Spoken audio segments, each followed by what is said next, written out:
Hello, I am Xarkun. This is World of Warships Legends. Got the build on the screen here for Emile Duprat. He is the commander I am using on the new Tier 7 Premium French battleship Gasconge.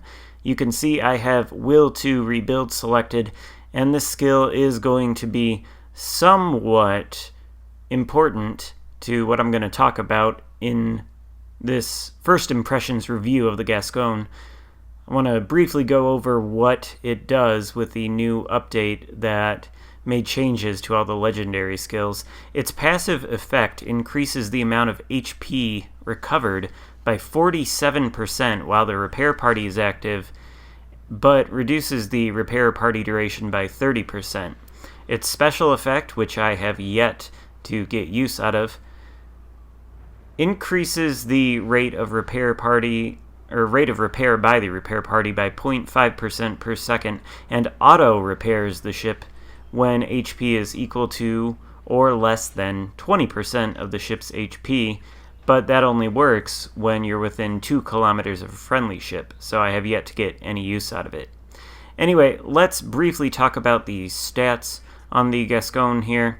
It has 63,200 hit points. That's 500 less than the Richelieu and 5,800 less than the Jean Bart, which are, of course, the other two Tier 7 French battleships in the game.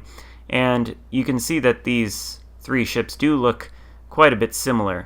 The big difference lies with the guns. So essentially they're the same guns across all three ships. They're 380mm guns. There are 8 of them in 2 turrets with 4 guns each. And they have a 17.5 kilometer range, 26.4 second reload, 28.8 second turret traverse, and they do 5,400 max HE shell damage, 36% chance to start a fire, and then 11,900 max AP shell damage. Exactly identical gun characteristics to the Richelieu and Jean Bart, except the Richelieu can fire for whatever reason 100 meters further, and the Jean Bart reloads 3.5 seconds quicker. Keep in mind that I am making these comparisons with the same Duprat build across all the ships. The major difference lies in the setup of the turrets. Whereas the Richelieu and the Jean Bart have both of their turrets on the front of the ship, the Gasconge here has only one turret at the front, and then the other is at the back of the ship. So that right off the bat is going to give this ship a very different playstyle from either the Richelieu or the Jean Bart, and I'll talk about that moving forward a little bit. Let's talk right now though about the speed of the ship. It does 33 knots at max speed. That's compared to 31 on the Jean Bart and 34 on the Richelieu. 850 meter turning circle radius. That's the same on both Jean Bart and Richelieu, and it's got a 4.6 second rudder shift time, same as the Richelieu. The Jean Bart has a rudder time that is about a second slower. So, what to make of the Gasconge?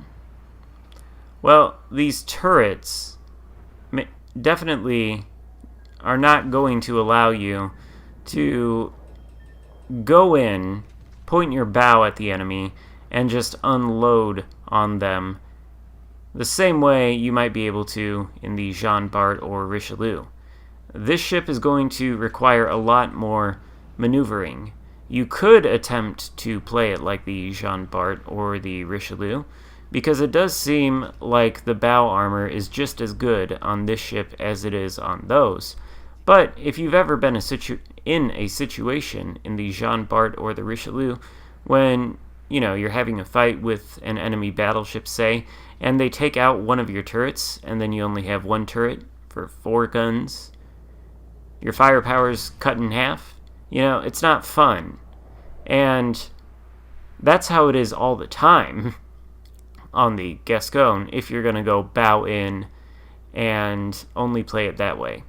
So, part of the reason I'm running Duprat on this ship, and the Jean Bart and the Richelieu, is because I don't really think any of the ships should be played that way.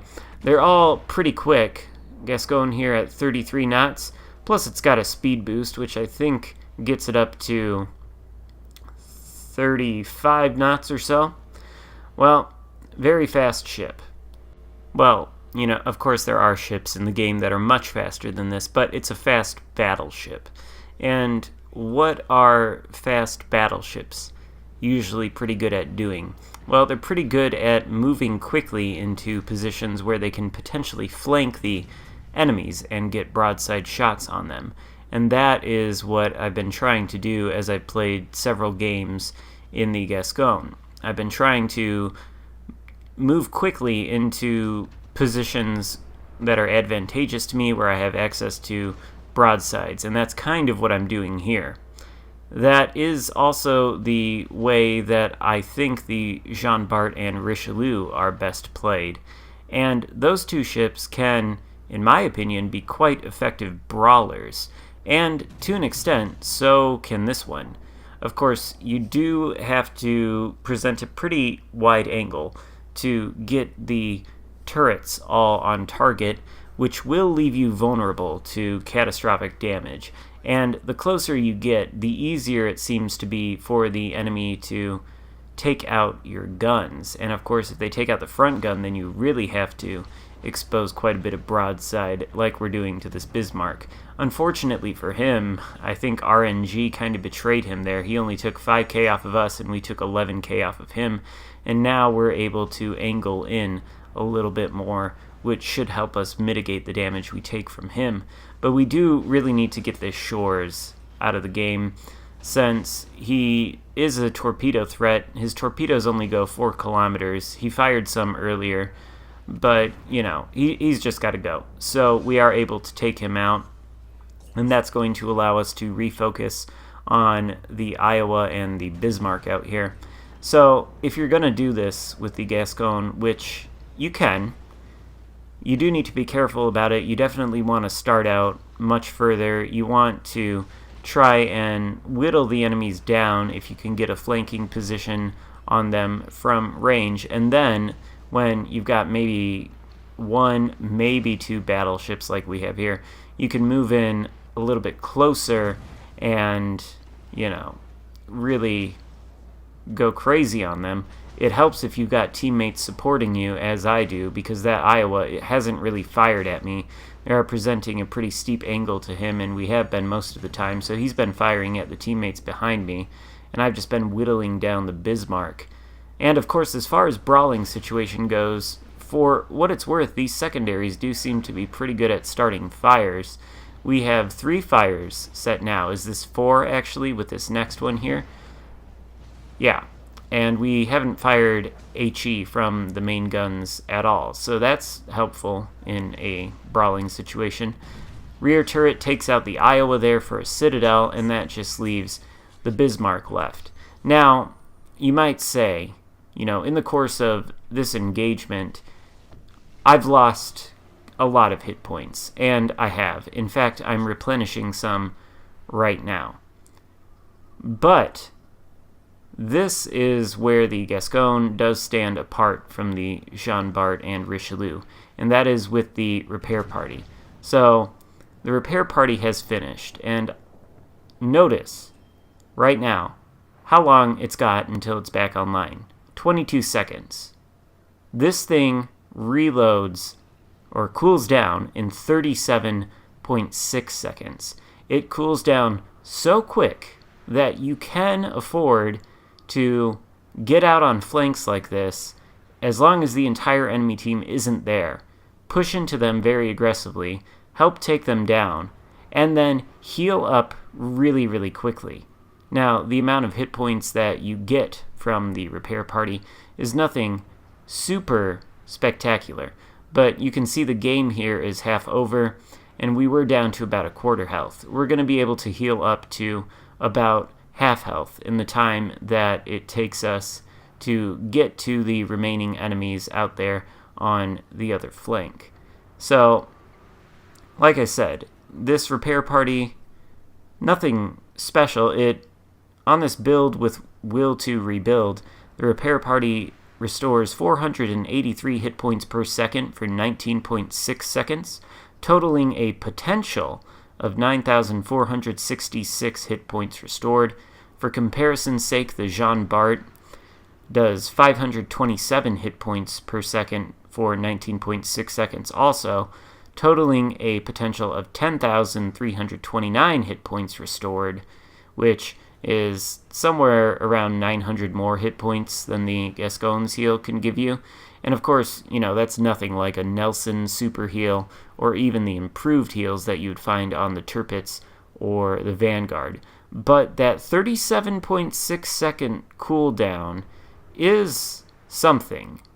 Anyway, the Jean Bart's repair party cools down in 75.2 seconds, which is much more in line with standard battleship heals. This is a very quick cycling heal, which means you can replenish a lot of hit points in a short amount of time, as long as you're not taking a bunch of citadel damage, which you can't repair all of. So I think you can get into those brawling type situations with this ship, and it's definitely alright for flanking. But I found that it's not the easiest ship to have success in, and if you're inclined to buy it, which you can for 750,000 global XP, you also do have a lot of other choices. So you've got the Tirpitz, the Otago, the Alabama, the Monarch, the Prince Eugen. Now, I don't have all of those ships, of course, and I haven't played all of them. I've only got the Alabama, the Tirpitz, and the Otago, and I've played all of those. I've seen and talked to enough people playing the Prince Eugen to have the impression that it is a pretty strong ship. And, you got 750,000 global XP. Which ship do you want to buy? Well, if you're looking at this ship expecting the Jean Bart or the Richelieu, it's not that. It's kind of like that, but the playstyle is quite different with the turret setup. And if you're looking for a very strong and very competitive ship, I don't know that this one is necessarily it. I think in terms of battleships, both the Alabama and maybe the Tirpitz are a little bit more competitive. At least if you want a brawler, the Tirpitz has torpedoes, so there's that. The Alabama can also be a good brawler, and its turret setup doesn't require you to expose yourself to quite as much danger as the one on the Gasconge. Does that mean it's a weak ship? I don't think it's a weak ship. I think it's definitely an interesting ship with the potential to be strong, especially with that quick cycling repair party. And if you have a level 16 Guprat where you can get 5 heals, that would be even better. And that is part of the reason, of course, that I have chosen Guprat, is because he does come with Master Mechanic. He also increases the speed of the battleship with his base trait, and he has skills that cut down on the fire chance. And of course, this ship, I think, is susceptible to being lit on fire. Anyway, final thoughts on the ship for my first impressions of it. It's fine. It's okay. It's not necessarily one that I would buy over the other ships available for 750,000 global XP, but it is at least unique. Anyway, I hope you enjoyed this video on the Gasconge. If so, be sure to leave a like. Let me know what you think about the ship in the comments and whether you're not going to buy it. Whether or not you're going to buy it. I'm interested to hear that. And consider subscribing if you haven't already. Alright, I'll see you next time. Goodbye.